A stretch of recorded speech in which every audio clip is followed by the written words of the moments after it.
يا هلا والله، حياكم الله ببودكاست عطلات اللي بنسولف فيه عن كل ما يخص السفر والسياحة.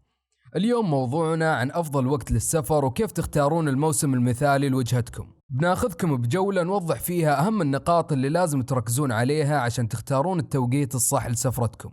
أول شيء لازم تعرفونه، اختيار أفضل وقت يعتمد على خططكم وأهدافكم للسفر. تحبون البحر وأجواء الصيف؟ إذا كنتم تبغون أماكن فيها بحر وأجواء دافية وسهرات، الأفضل تسافرون بفصول الصيف أو الربيع أو الخريف. وجهات مثل المالديف بتكون مثالية لأنكم تقدرون تاخذون التأشيرة عند الوصول. وبعد جورجيا اللي ما تحتاجون لها تأشيرة، وميزتها إنها تجمع بين الطبيعة الحلوة والأسعار المناسبة.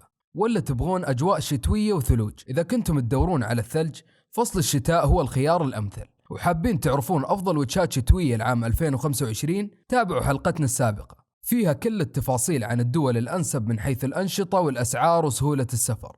الرابط تحصلونها بصندوق الوصف. ثاني شيء مهم، المواسم السياحية. المواسم المزدحمة أو الهاي سيزن، هذه الفترات غالبا تكون أوقات العطلات وفصل الصيف، وكل شيء فيها غالي سواء تذاكر الطيران أو السكن.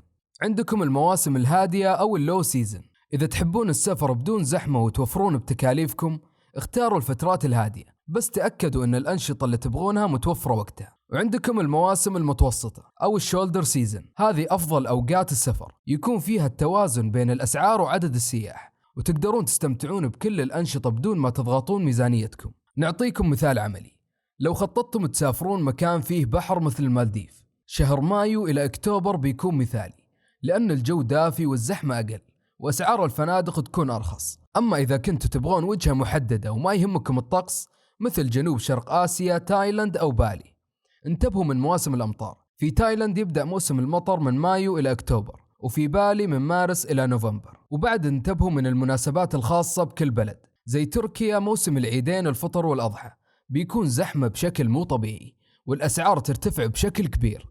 أما خلال مهرجان التوليب في شهر إبريل، حدائق اسطنبول تكون مليانة ناس.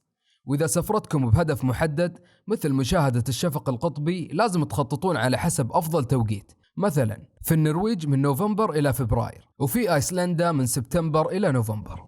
وبكذا نكون خلصنا حلقتنا لليوم، إن شاء الله تكونوا استفدتوا. لا تنسون تشاركونا آراءكم بالتعليقات، وإذا في وجهة تبغون تعرفون أفضل وقت لزيارتها اكتبوا لنا وراح نساعدكم. نشوفكم بحلقات جديدة ودمتم بخير.